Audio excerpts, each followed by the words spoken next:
My hope is that you can learn from my mistakes so that you can save yourself from some pain and end up like surpassing me in your growth.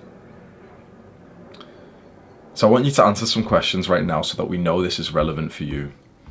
There's 3 attachment styles, and the one that I'm just going to teach you about is called the anxious attachment style. This whole video will just be about the anxious attachment style because that's what I have.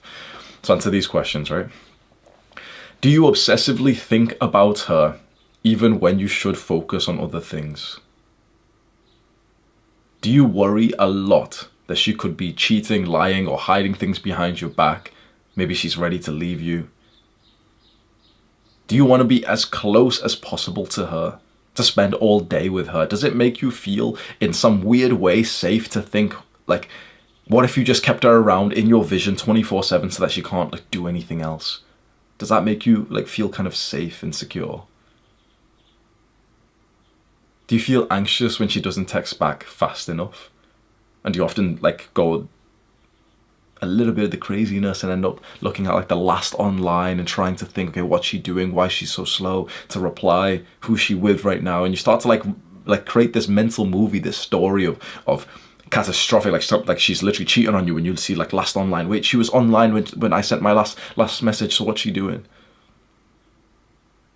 When there are some problems in the relationship, do you withdraw? Do you like, detach away from her?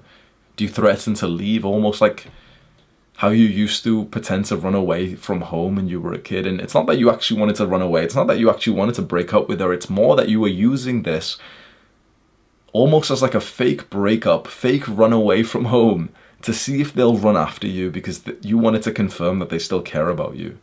This is one that I do personally a lot. Like the fake, like you break up with them, but in hopes that they run after you to show that they care. Do you want to make them jealous or worried about you so that they'll pay more attention to you? If you can relate to a bunch of these questions, you might be anxiously attached just like I am.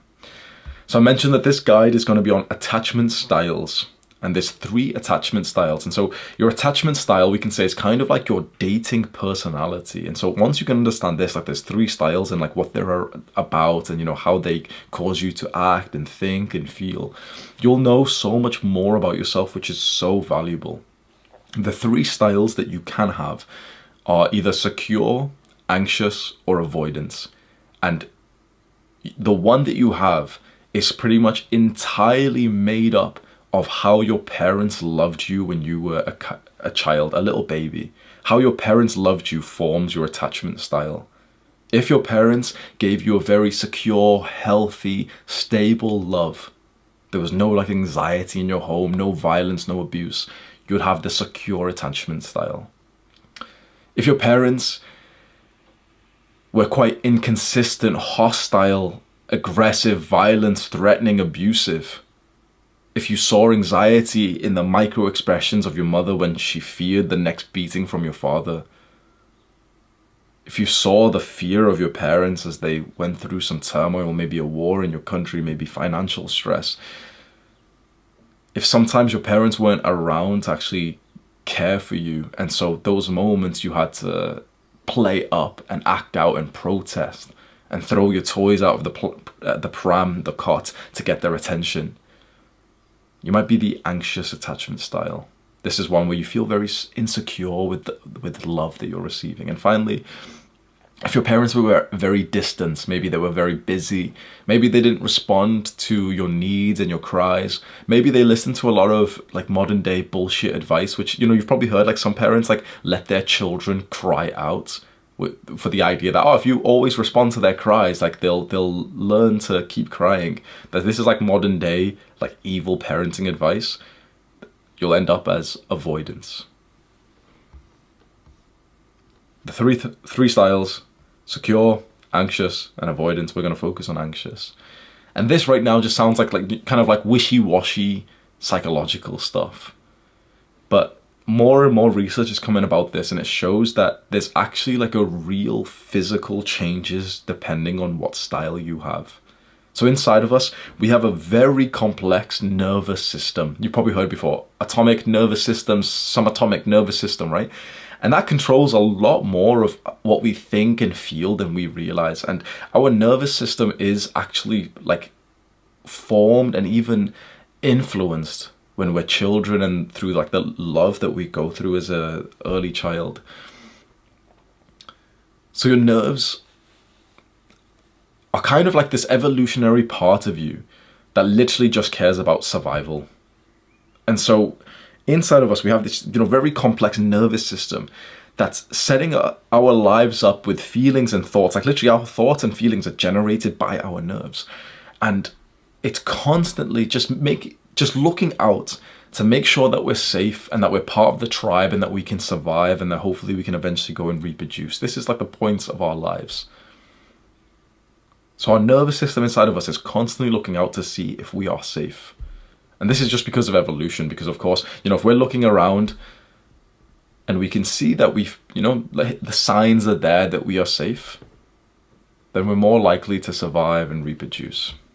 And so when our nervous system or whatever it is inside of us that kind of confirms that we are safe, that we are connected to other people, that, we have a tribe around us, which is, safety in numbers. We have our needs met. We're not really hungry or thirsty or deprived of oxygen. The nerves kind of relax and they push us into more of like a different relaxed state. And you've probably heard this is like a fight or flight state or a rest and digest state. And in this rest and digest state, that's also sometimes called the feed and breed stage. You relax, you breathe deeper, you're more present, you get literally less thoughts in your mind. Your muscles relax, you literally look like warm and happy and receptive. And that's a positive feedback loop, because when you are like that, these micro expressions that we wouldn't even really be conscious of, but like our evolutionary caveman primal nervous system can see this in each other. When you've got this relaxed nerve that you feel safe, other people will see it in you and they'll end up connecting with you because they feel happy and social to do so. And these nerves apparently get regulated by our childhood experiences, our early, like literally like when we were a baby with our mother. Our nervous system starts to correlate and link up with hers. When, imagine how malleable you are as a newborn. When your mother looks down at you and she has like a happy, warm face and she's so receptive to your micro needs, and she just, somehow is like a good mother who's attuned to you, and she knows that one particular cry means that you've shit yourself and another cry means that you're hungry and another cry means that you're warm. Some mothers can pick up on this. She will react to you in a way that soothes all of these issues, and you start to pair bond with her in a beautiful way. But if you see your mother's anxious face, those micro expressions, if as a little baby you looked up at your mother and you saw her like darting her eyes around, watching her back, and you saw the worried look on her face, and you saw that sometimes she was slow to come and give you what you needed because she was too busy getting beaten by your father, because she was too busy out in the workplace through the abuse of feminism, you may develop a nervous system that becomes hyper-vigilant, that's constantly thinking that I might not get my needs fulfilled.